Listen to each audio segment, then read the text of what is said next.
Reforçando aqui uma série de coisas que a gente está falando, vamos entrar nessa aula e perguntar por que os clientes compram? Por que os clientes adquirem os nossos produtos? É fundamental ter uma compreensão profunda, né, de como os nossos consumidores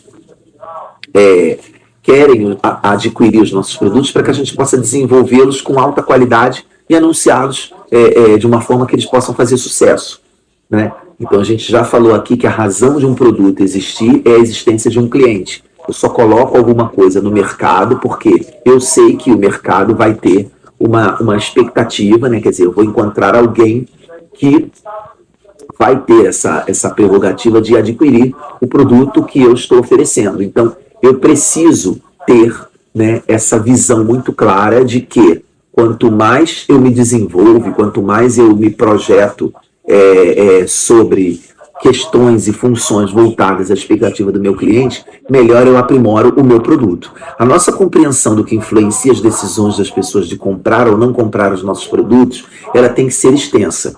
Então eu preciso entender o que está motivando a compra. Saber por que os clientes compram coisas específicas nunca foi tão vital para o sucesso dos negócios. Então a gente traz aqui alguns dados, né, como pesquisas, né, da Salesforce, que é uma fonte interessante para a gente entender dados de pesquisa de consumo, que fala que 78% dos consumidores esperam que as empresas entendam suas necessidades e expectativas. Então, eu, cliente, antes de mais nada, quero que a empresa me conheça, entenda as minhas expectativas. Eu não quero que ela me venda alguma coisa que eu entendo que ela está jogando assim para qualquer pessoa.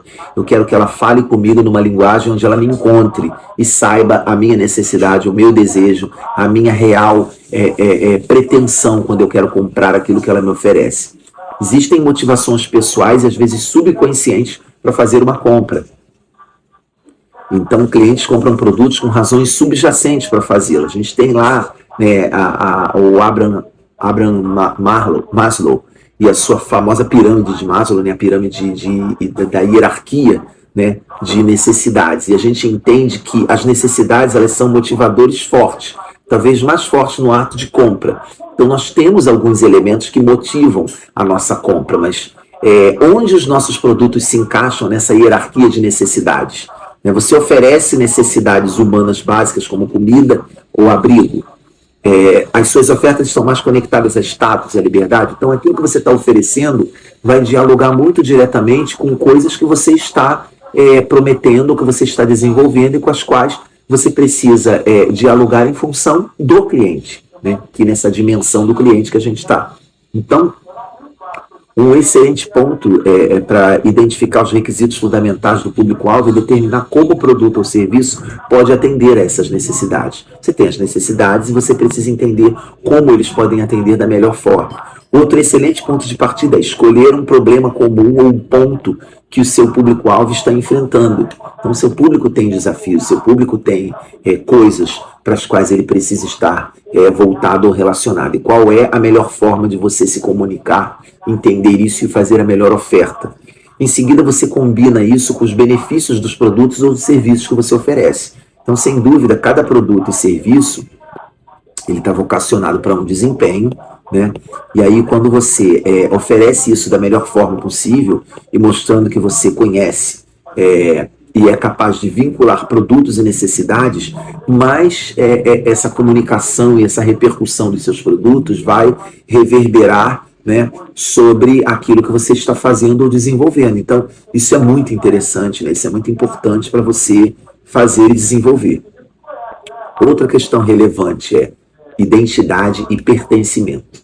Estudos recentes mostram que os consumidores que compram itens têm elementos de sua própria identidade com os quais eles não se sentem bem ligados à sua compra. Então, assim, todo mundo está tentando esconder as suas fraquezas e compensá-las com dinheiro. As pessoas compram porque querem preencher algumas coisas que elas não têm ou que supostamente elas pretendem adquirir. Então, à medida que os consumidores trabalham para melhorar a si mesmos, pensem em como a sua missão de produto e marca pode atendê-los. As pessoas querem suprir necessidades, as pessoas querem alcançar coisas ou desenvolver coisas que elas não estão fazendo. Então, para que elas possam se sentir mais completas, elas precisam ser alcançadas. E é exatamente aí que vai entrar o seu trabalho, é aí que vai entrar a sua estratégia, é aí que vai entrar a sua melhor oferta de comunicação de um produto. Por outro lado, os indivíduos que se veem como parte de um grupo específico, eles são motivados a comprar itens que os distinguem como membros de uma comunidade da marca. E a gente está falando de um atributo de status. Eu faço parte de um grupo seleto e eu quero ser reconhecido e identificado como quem consome produtos dessa marca. Então, existe uma abundância praticamente ilimitada de opções para comprar bens que são únicos ou indicam uma posição social específica, né? Você vai entrar aí nesse mercado que oferece diferenciação, seja por status, de uma elitização, seja mesmo por um status de uma identidade rebelde ou diferenciada ou original, enfim, atributos de originalidade, de contestação, né? Enfim, existem produtos com as mais diferentes formas de comunicação e você tem que entender como isso acontece e como essas coisas podem ser projetadas e como elas podem fazer a diferença, né, dentro daquilo que você está dialogando para fazer. Então, ao comercializar e vender, lembre-se de considerar que seu produto está realmente realizando para os seus clientes o que eles querem, né? E que você está falando aquilo que eles querem ouvir. Então, isso é muito importante. Quando as marcas utilizam marketing de influência e marketing de embaixadores, elas se concentram como no motivador de compra de identidade. Então, o que são os influencers? Os embaixadores são aquelas personalidades que consomem coisas e que já têm uma imagem desenvolvida, né? Constroem uma reputação para si e quando elas falam do seu produto, elas atribuem ao seu produto aquelas mesmas virtudes que já estão intrínsecas às suas próprias imagens. E as pessoas que dialogam com esses influencers e embaixadores, eles vão acabar reconhecendo neles, né, e na sua marca os mesmos atributos que estão nesses personagens. Então, a razão do cliente ela deve estar direcionada à sua motivação de compra, né? O reason why é mais do que uma razão, como por muito tempo se parecia restringir a razão de uma reclamação, a reclamação de uma solução de um problema ou de uma exigência. Se a empresa entende os reais motivadores de compra do seu cliente, ela sempre saberá satisfazê-los e saberá quando não está alcançando o seu objetivo. Então é uma análise estratégica muito importante que a gente encerra nesse nosso tópico número 4 aqui falando sobre cliente, a relevância e a importância de você saber se comunicar com esse seu cliente, olhando para ele, falando as coisas que ele pretende ouvir. Então, no próximo tópico, né, na próxima aula, vamos abrir o tópico 5 falando sobre cliente, mas cliente na era digital, ainda nessa segunda dimensão, cliente do nosso marketing 3D. Daremos então sequência aqui ao nosso curso falando sobre o cliente na era digital. Então, na era digital, o relacionamento de marketing com o cliente ele se tornou alguma coisa muito mais importante.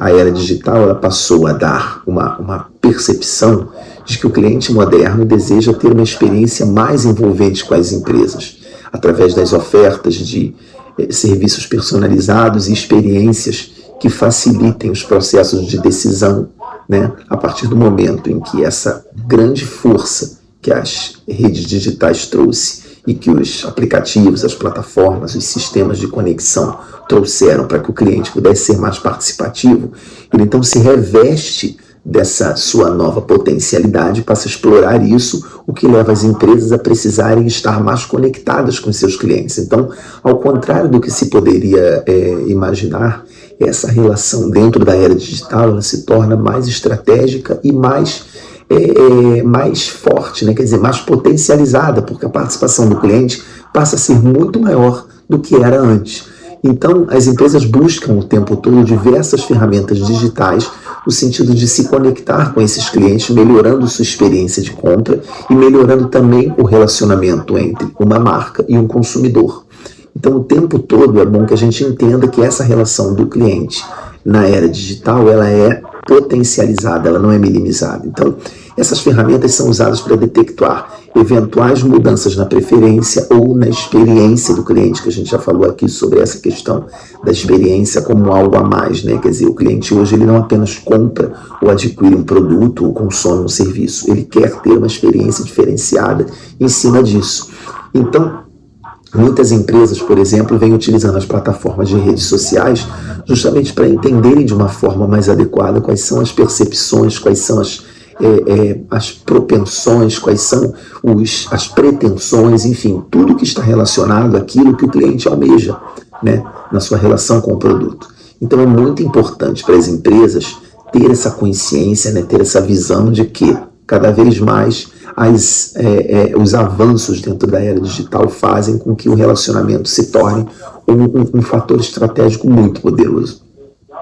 Além disso, as empresas também acompanham a tendência, né, da criação de conteúdos, procurando ver quais são os conteúdos mais relevantes, né, para que possam tornar os seus produtos mais atraentes ou mais bem relacionados com os seus clientes. Por isso, utilizam táticas de SEO, redes sociais e blogs para chegar ao maior número de pessoas possível.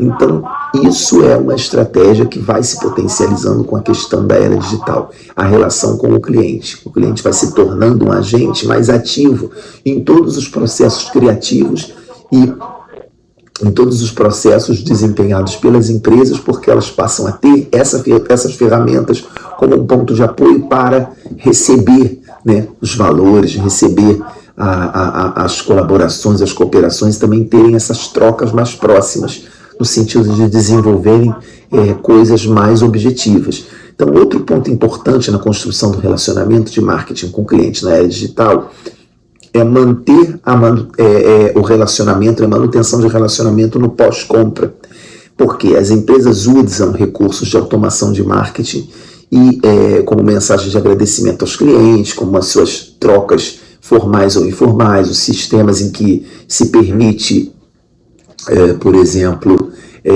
pontualmente que você possa avaliar as suas compras, né, aquelas cotações que as pessoas fazem. Então, tudo isso são instrumentos através dos quais as empresas oferecem, né, quer dizer, potencializam no cliente essa possibilidade deles darem um feedback que, na verdade, o cliente entende como algo em que ele está sendo ouvido, em que ele está tendo a possibilidade de orientar outros. Isso cria um sentido de responsabilidade para a empresa que, ao permitir que o seu cliente use o seu produto ou serviço e ainda lhe atribua algum tipo, alguma forma de pontuação,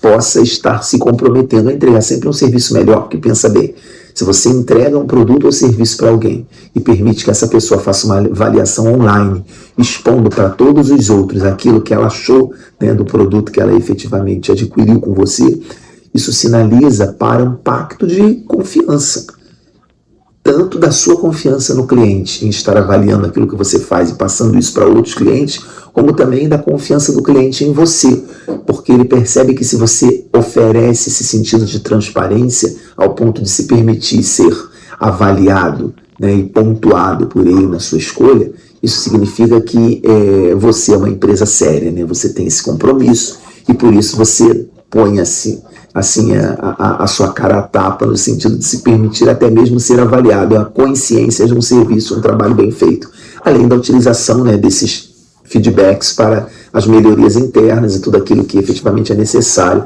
quando você tem um relacionamento com o cliente que possa ser produtivo.